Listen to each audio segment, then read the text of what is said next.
Hi, this is Vamsi Krishna R, FIDE arbiter and national instructor from World Chess Federation and the founder of Ecumen Chess Academy, striving to develop chess all over the world. In order to do this, I started a YouTube channel. Here I am going to give full free chess course for beginners. I am taking lesson 5 onto my YouTube channel. Sorry for the late.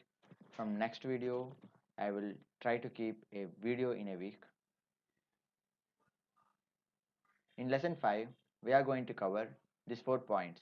What is a check? How to get away from check? What is checkmate? And white king versus black king. So coming to our first topic, what is a check? An attack to king is called a check. And symbol for check what we use is plus sign. So here queen is able to move the square of the king. That means king is under attack. Here the king is under attack by the queen. Therefore, if a king is under attack, then it is called a check. This is called a check. The queen is attacking the king. This is called check.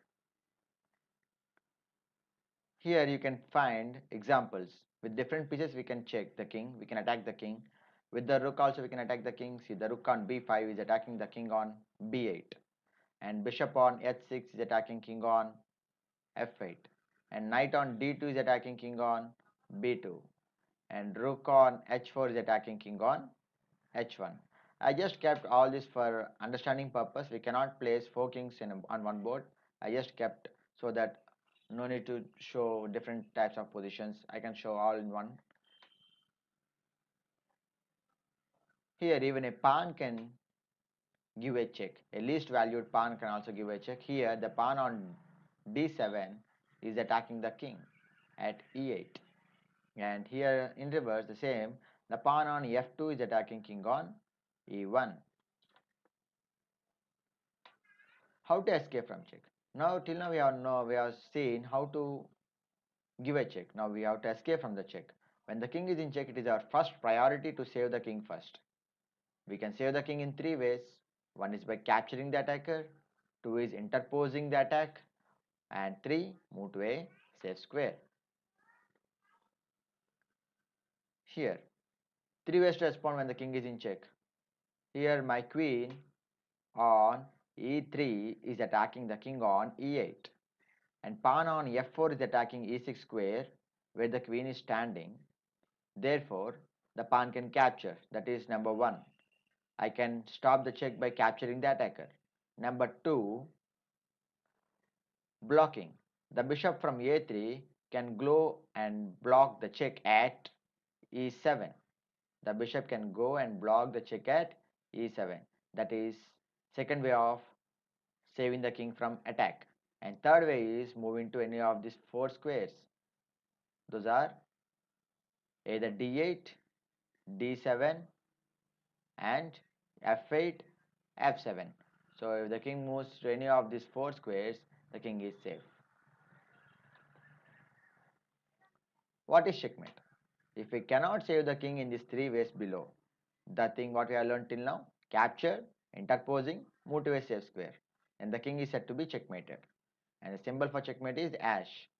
Examples of checkmate.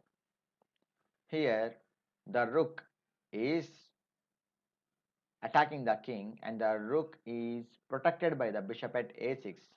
Therefore, the king cannot escape the check. This is called, it is one example of checkmate. And here the knight is giving a check where the king can't escape. It is also a checkmate. And you can also find one more checkmate. Queen is delivering the checkmate. You can find this. See, the queen is attacking the king. The king can't escape to any of the squares. And as I said, no one can attack the queen. Means like no one can capture the queen. No one from the white pieces can block the check, and no square for the king on g1 to escape. The same goes with every king on the board. And there is one more point I wanted to tell: white king versus black king. This topic I have decided to teach because it is very important to know what is the minimum distance to the white king and black king. In chess, it is more important that both the kings should always be there on board. They need to maintain minimum distance of 1 square from each other. King is immortal in chess. Immortal means we can never ever capture the king. In chess, both kings need to maintain at least 1 square gap between them. Here, this black king on e4 can only go either to all the yellow squares, and it can never go to the red square because the king on f6 is controlling e5 and f5 where the red squares are there, and the f6 king can also white king can also go only to green squares, not to the red squares. This is about the king. Remember, king can never be beside each other because they are counterpart to each other. They are enemies. Both the kings can never beside each other. Okay, this is the minimum 1 square gap should be maintained between the two kings. Thank you for listening lesson 5. Wait for my lesson 6.